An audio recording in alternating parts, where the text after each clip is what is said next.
Okay, Assalamualaikum. Saya Zarul Husin aka Zarul Umbrella. Welcome back to my channel. Kisah-kisah mistik dalam pesawat. Let's go.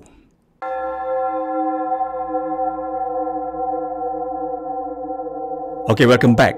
Kisah-kisah mistik dalam pesawat ini diceritakan kepada saya oleh Puan Lydia, seorang bekas pramugari dari sebuah syarikat penerbangan sewa khas chartered flight yang tiap-tiap tahun menerbangkan para jemaah haji dan juga umrah. Okey, saya letakkan link IG Puan Lydia ni untuk korang tengok dan pergi support sikit bisnes dia ni kan. Okey, kita bukan bagi free-free, so kita support sikit Puan Lydia. Okey, sambil-sambil kita dengar cerita dia. Alright.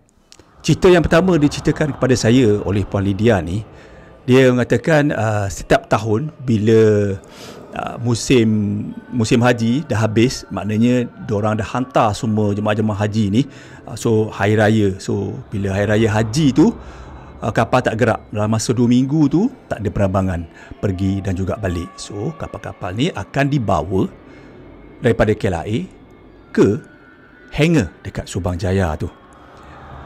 Dan pihak manajemen syarikat penerbangan tu cakap, dan Lydia cerita kat saya yang diorang akan bawa arwah ustaz ni untuk buat satu sesi. Okey, untuk sesi ni ustaz akan bawa bersama-sama beliau berbelas-belas biji bas. Okey, berbelas-belas bas dia bawa ke hangar tu untuk buat satu sesi. Sesi ni dinamakan sesi cuci kapal. Okey, kalau korang nak tahu, menurut kata Lydia, setiap kali bawa jemaah haji ni ada bermacam-macam jenis saka-saka yang ditinggalkan oleh para jemaah. Kadang-kadang dia jumpa benda-benda pelik dalam pesawat yang sengaja ditinggalkan. So arwah ustaz akan buat satu ritual di mana dia akan keluarkan semua setan, jin, saka, toyol ke masuk dalam bas tu, dan beliau akan lepaskan semua saka-saka, jin-jin ni ke di laut dekat area Port Klang tu. Menurut kata Lydia cakap saya, ada satu driver ni dulu masa-masa dia buat benda ni, dia macam pelik lah, kenapa masuk bas kosong kan, ambil orang tapi tak ada, kosong, balik kosong, pergi hantar gitu je. Tapi dia rasa masa keluar tu rasa berat lah, dia kata. Tapi dia dah lama-lama dia buat tu, ada seorang ustaz ni mungkin tak tahu macam mana dia buka hijab dia ke, dan dia dapat tengok macam-macam jenis benda-benda yang tak sepatutnya kita tengok lah kan. Dilepaskan dekat area Port Klang tu. Itulah salah satu, orang kata, Lydia cakap memang setiap kali flight memang ada yang kena rasuk, ada yang dirasuk, macam-macam peristiwa lagi lah. Okey, itu satu cerita. Cerita yang kedua ni, Lydia cerita yang dia mengalami satu situasi di mana selepas diorang dah bagi servis, okey, dah bagi makan apa semua, malam punya flight ni kan, so kebanyakan passenger tidur, dan adalah beberapa yang masih jaga tengok movie, atau ada yang berzikir, ada yang baca Quran. So Lydia macam biasa, cabin crew dia akan buat walk around ni, dia pergi jalan, check on passengers, check toilet, everything, and then lepas tu dia pergi keluar dengan water ataupun jus, jalan mana-mana yang masih jaga tu offer drinks. And so masa dia buat walk around tu, dia nampaklah seorang ustaz ni mutawif. Tiba-tiba ustaz tu tanya dia, Lydia, awak okey ke? Langsung Lydia pun cakap, okey ustaz. Dan Lydia pun pelik lah, macam dia tanya balik ustaz okey ke tak? Lepas tu ustaz tu tengok dia macam diam sekejap tu, tak ada, okey, macam tu je. So Lydia pun tak kisahlah, so dia buat kerja dia, jalan apa semua. Lepas tu dia masuk ke galley, borak-borak, tengah-tengah borak dengan kawan dia tu, dengan kolik lain-lain. So datang Ustaz Mutawif ni, datang ke galley. Lepas tu dia tanya, nak tanyalah, ada tak kawan-kawan awak semua ada hilang barang ke tak? Lepas tu dia macam, hilang barang? Sofa tak ada pula Ustaz, dia kata. Kalau boleh tolong tengoklah barang-barang tu, ke barang-barang yang berharga tu tolong tengok kan, dan kalau boleh jangan letak barang-barang awak dekat tempat gelap, dia kata macam tu. So dia pun wonder, sebab selalunya cabin crew ada tempat dia letak lah, selalunya dekat area galley tu letak dalam kompartmen macam biasa, dia orang tahu. So dia confident lah barang-barang tak akan hilang kot, macam tu. So dia pelik, dia tanya balik Ustaz tu. Ustaz tu cakap, kenapa Ustaz tanya macam tu?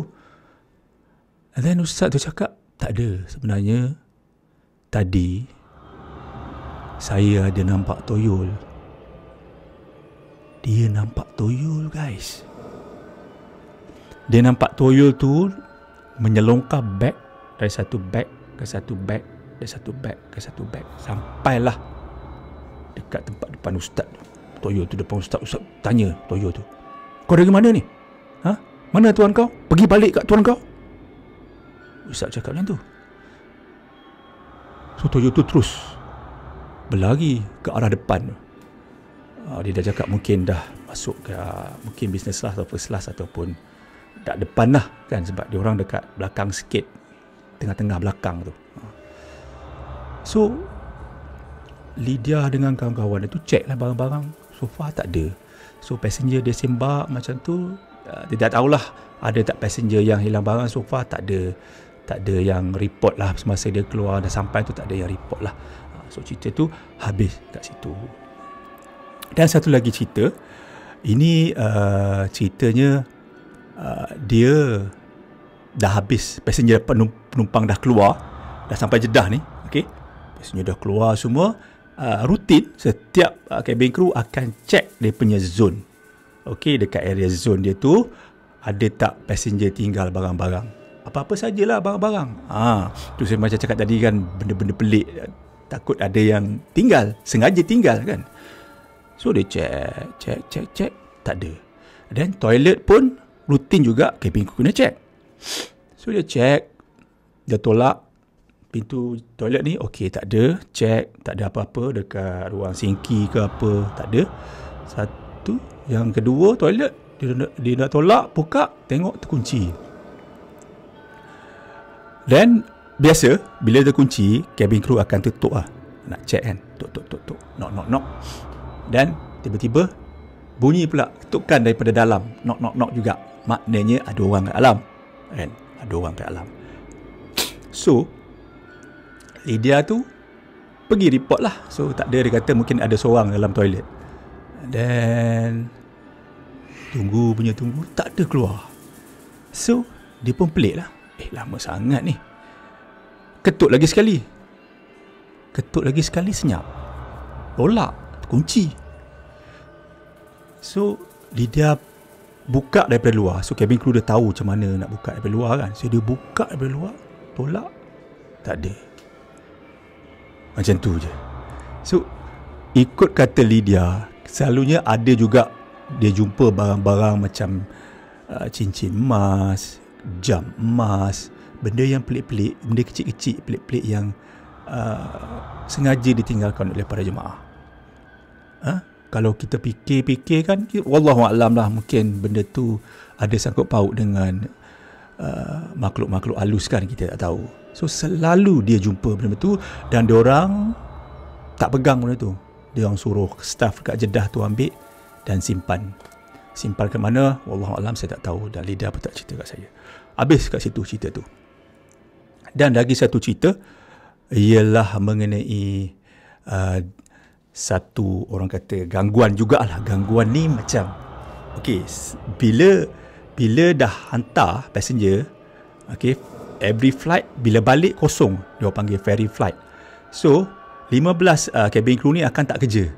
So mungkin salah satu dua daripada cabin crew ni akan bekerja untuk jaga untuk buat safety punya check dan juga catering punya check. Yang lagi selebih-lebihnya ni, yang tak kerja tu akan occupied, akan duduk dekat first class, tidur ke whatever, lepak-lepak as a passenger lah. So flight malam, ferry flight. So belakang-belakang punya tu dia orang selalunya tak buka lampu. Dia buka depan-depan je, dia mungkin buka dim light lah. So dia so lidah ni nak kena pergi check pintu 4 dan 5 belah-belah belakang tu. Okay. Dan juga check safety equipment dekat area Krubang 747 ni. Dia berada di belakang, naik tangga, dia kat atas tu, di atas sedikit daripada, kira-kira dalam atas ceiling sikit daripada itulah, daripada tempat duduk tu kan. Dan dia pun pergilah pergi check door 4 dan check galley, check makanan dalam galley. On the way, dia nak ke dekat area Krubang punya tangga tu. Okay, tengah nak jalan tu kan, sebenarnya dekat area Krubang tu, seat belakang sekali tu ada satu lorong. Okay, antara dua aisle ni ada satu lorong yang orang kata lorong tu boleh U-turn lah, daripada aisle belah sini pergi aisle belah sana kan, boleh U-turn. So lorong tu, situ kiri ni toilet dan sini pun toilet, dan depan toilet tu ada tangga naik ke atas Krubang.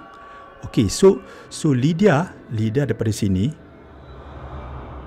berjalan nak ke tangga Krubang ni. So dia jalan, tiba-tiba dia ternampak satu bayang slow motion tau, dengan rambut panjang, lembaga tau, slow motion sas naik ke arah Krubang, naik tangga Krubang, naik ke atas. Tiba-tiba dia terkejut lah. Wih, dia nampak macam real, dia kata. Tapi dalam slow motion benda tu dia nampak jelas. Dia pun terkejut. Apa tu? Dia dengan orang kata terkejut ni, pergi ke arah leading dia, panggil leading dia. Abang, tolong tengok, macam ada benda yang lembaga rambut panjang, dia kata. So leading dia pun temankan dia pergi tengok. Masa check dekat atas Krubang tu, gelap lah. Buka lampu, dia menggigil juga masa nak buka kan. Buka lampu, tak ada apa, nasib baik, memang tak ada apa, clear. So dia check everything, safety equipment dekat dalam Krubang apa semua dia check. Okay, selamat, dah take off. Dan dia tak berhenti di situ saja je. Menurut Lydia lagi, cerita Lydia kata, lepas tu dia ada orang call daripada Krubang ke kokpit. Actually kalau korang nak tahu, dalam setiap zone dalam kapal terbang ada phone untuk interzone, antara zone ke zone kita boleh call. So dalam Krubang sama juga, kita boleh call ke first class, kita boleh call ke ekonomi, kita boleh call ke business class, dan kita juga boleh call ke kokpit. Tapi ini kokpit bagi tahu yang dapat call daripada dalam Krubang. Tapi tak ada siapa dalam tu. Bukan situ saja, lepas tu dia ada bunyi call button kan, passenger kan, bila kita nak something tekan call button, teng kan. Tapi ni orang tak ada kan? Semua kaki tangan yang tak kerja semua kat depan. Tiba-tiba dia akan ada bunyi-bunyian tu lah, teng, tapi tak ada orang. Saya pun selalu juga kena ada 2-3 kapal yang macam tu. Kita tak tahu lah kan, tapi kita buat diam je, jangan kacau. Kita buat bodoh, kita tengok dia call, kita pergi, kita reset je button tu, kita tak cakap apa. Memang kejadiannya memang macam tu. Dan kisah yang selanjutnya ni, kisah dia bukan berhenti dalam kapal je. Ini kisah dia bila dah habis flight ni. Okay?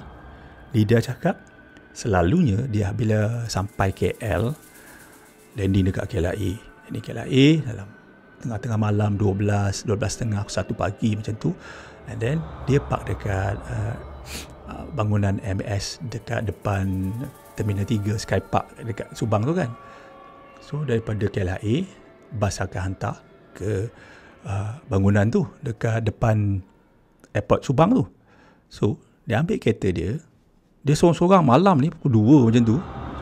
1.5 pun 2. So dia nak kena U-turn sebab dia kena balik ke area kampus Subang tu. So dia kena U-turn dekat roundabout besar, dekat area masjid, dekat area Subang Jaya, dekat airport tu. Kalau siapa yang biasa dengan area tu tahulah kan, dia dekat roundabout dekat Petronas tu. So daripada situ sampai dekat Petronas tu, dia bawa kereta, tiba-tiba satu lori bagi high beam kat dia. Pum pum pum, high beam. Cakap apa hal ni kan. Dia check lah kereta dia, kok dia terbagi high beam, tak ada. So dia slow down sikit, dia ambil U-turn dekat roundabout tu. So dia masih lagi macam tak puas hati tau, nak tengok apa kereta aku ni kan ada tak tutup petrol punya penutup cover ke apa ke kan. So dia jalan, so dia terfikir yang dekat area Subang Airport tu kan, ada jalan besar dan jalan masuk ke area taksi punya lorong taksi tu kan, ada macam cermin bulat tu apa kan, refleksi tu dia nampak, dia boleh nampak lah. So dia lalu ikut jalan taksi tu, tiba-tiba dia nampak satu refleksi, satu lembaga besar duduk di atas kereta dia tu.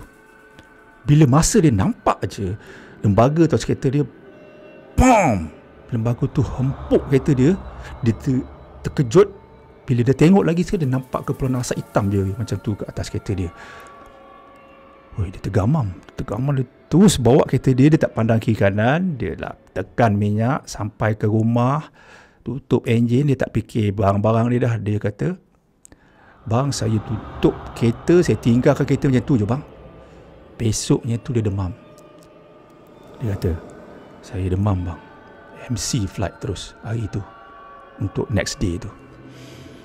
So dia cerita kat saya lagi, dia pergi jumpa ustaz sebab dia rasa macam tak best lah. Demam ni macam something yang benda tu dia tengok kan. So ustaz tu cakap memang ada benda tak elok lah. Elok dia ikut dia daripada dalam kapal lagi. Terus lepas itu, masa tu dia baru-baru fly dengan syarikat tu lah kan. Bila dah lama-lama tu dia dah dapat macam dah berubat apa semua, dia dah tak ada kena kacau lagi.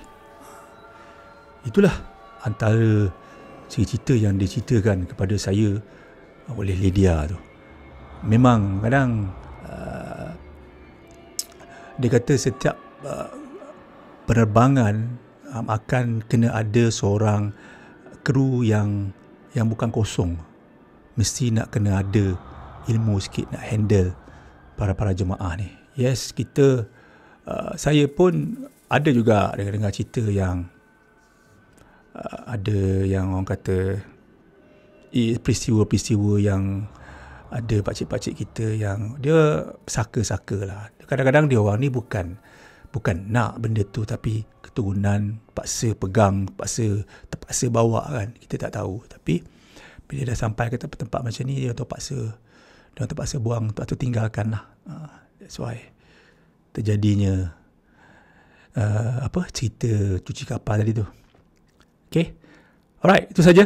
Semoga kepada yang kaki-kaki cerita seram ni terhibur lah dengan cerita macam ni kan. Sebab saya pun first time dengar. Boleh lah share dengan korang semua. Okay, terima kasih kerana menonton. Jumpa lagi di video yang akan datang. Assalamualaikum.